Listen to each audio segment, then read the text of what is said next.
बचपन से एक सवाल मेरे दिमाग में घूमता रहता था कि जब हिंदुस्तान में मुस्लिम 100 में से 15% है, इसका मतलब ये है कि मेरी क्लास में, मेरे कॉलेज में हर जगह एटलीस्ट 14% मुस्लिम तो होने चाहिए। वो मुझे कहीं भी नहीं दिखा। लेकिन अगर मैं किसी पान की दुकान पर सिगरेट पीते हुए लोगों को देखूं, या गवर्नमेंट अस्पताल की लाइन में लगे हुए देखूं, या कहीं पर कर्जा बट रहा हो और वहां पर कर्जा लेते हुए देखूं, तो आपको 100 में से 50 लोग मुस्लिम मिल जाएंगे। अस्सलाम वालेकुम। आज बात करते हैं कि इंडिया के मुस्लिम्स इतने ज्यादा परेशान क्यों हैं। दुनियावी एतबार से स्टॉक मार्केट का एग्जांपल देकर आपको समझाता हूं। तो जब भी हम किसी स्टॉक को खरीदने जाते हैं तो एक चीज होती है जिसको बोला जाता है इंट्रिंसिक वैल्यू। इंट्रिंसिक वैल्यू का मतलब होता है उस पर्टिकुलर कंपनी के स्टॉक की असली कीमत। और देखिए, असली दुनिया में भी यही चीज चलती है। आपकी कीमत होती है अगर आपकी वैल्यू है तो।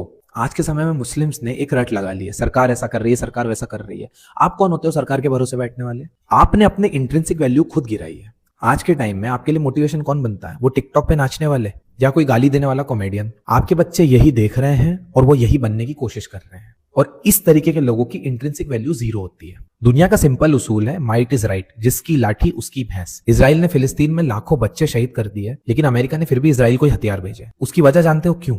अगर यहूदी ने अमेरिका छोड़ दिया ना, अमेरिका एक साल भी सुपर पावर नहीं रह पाएगा। ये इंट्रिंसिक वैल्यू है यहूदियों की, और उन्होंने बनाई है बुक्स पढ़कर, फाइनेंशियल कंट्रोल हासिल करके, टिकटॉक या इंस्टाग्राम पर रील स्क्रॉल करके नहीं। आप बोलते हो हमको पढ़ने नहीं दिया जाता, हमको सरकारी नौकरी में नहीं जाने दिया जाता। ये वो लोग बोल रहे हैं जिन्होंने अभी तक पेपर भी नहीं निकाला है। अगर 1% चांस मान भी लेके इंटरव्यू में भेदभाव होने वाला है, तो वो इंटरव्यू में होगा ना, पहले पेपर तो निकाल लो। आज इंडिया का यंगेस्ट आईएएस और यंगेस्ट आईपीएस दोनों मुस्लिम है। और देखो, मुसलमान हो तो परेशानी तो आएगी। अल्लाह ताला ने पहले ही फरमाया है कि ये दुनिया तुम्हारे लिए जहन्नम है। तो यहां से जन्नत की उम्मीद अगर तुम रख रहे हो तो तुम बेवकूफ हो। दुनियावी पढ़ाई नहीं भी कर रहे हैं तो कौन सा मदरसे में बैठकर दीनी इल्म हासिल कर रहे हैं? ज्यादातर तो हवारागर्दी करते ही मिलेंगे आपको, बस स्टेटस डालते रहेंगे। अरे क्या होगा स्टेटस डालने से जब तुम्हारी इंट्रिंसिक वैल्यू ही नहीं है? इंट्रिंसिक वैल्यू कैसे बनती है? Shahrukh Khan, doctor APJ Abdul Kalam, कॉलोनल Sophia Qureshi, ये वो एग्जाम्पल है। जब एसआरके की मूवी बॉयकॉट हुई थी, उस समय प्रधानमंत्री को आकर बोलना पड़ा था कि इस तरीके की बातें मत करो। डॉक्टर एपीजे अब्दुल कलाम को अगर आज कोई गाली दे दे तो उसको जेल हो जाएगी। कॉलोनल सोफिया कुरैशी के पीछे एक सिटिंग मिनिस्टर के ऊपर प्रोसीडिंग हुई थी, क्योंकि इनकी इंट्रिंसिक वैल्यू है। आप बोलते हो हमारे घर तोड़ दिए, हमारे घर तोड़ दिए।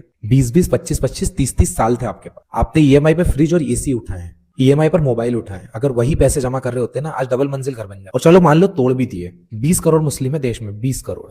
अगर 10 करोड़ 100 रुपए भी देंगे ना साल के, 1000 करोड़ बनता है। जितने सरकार तोड़ नहीं रही ना, उससे 10 गुना घर बनाया जा सकता। और सिर्फ मुसलमान की क्यों, हुजूर सल्लल्लाहु अलैहि वसल्लम को अल्लाह ताला ने रहमत बनाकर भेजा, सिर्फ मुसलमानों पर नहीं, सब पर। बहुत सारे नॉन मुस्लिम के भी घर टूट रहे हैं। आपको तो एक जरिया बनना चाहिए उनके भी घर बनाने के लिए। इन शॉर्ट बोलूं तो आपको लग गई है दुनिया की मोहब्बत। अब अगर आईफोन नहीं होगा, एक कार नहीं होगी, एक बड़ा सा फ्रिज नहीं होगा, काम तो चलने से रहा। देखो, एक लाइन में बोलूं तो अपनी इंट्रिंसिक वैल्यू बढ़ानी पड़ेगी, और इंशाल्लाह कैसे बढ़ाएंगे उस पर मैं और वीडियो लेकर आऊंगा।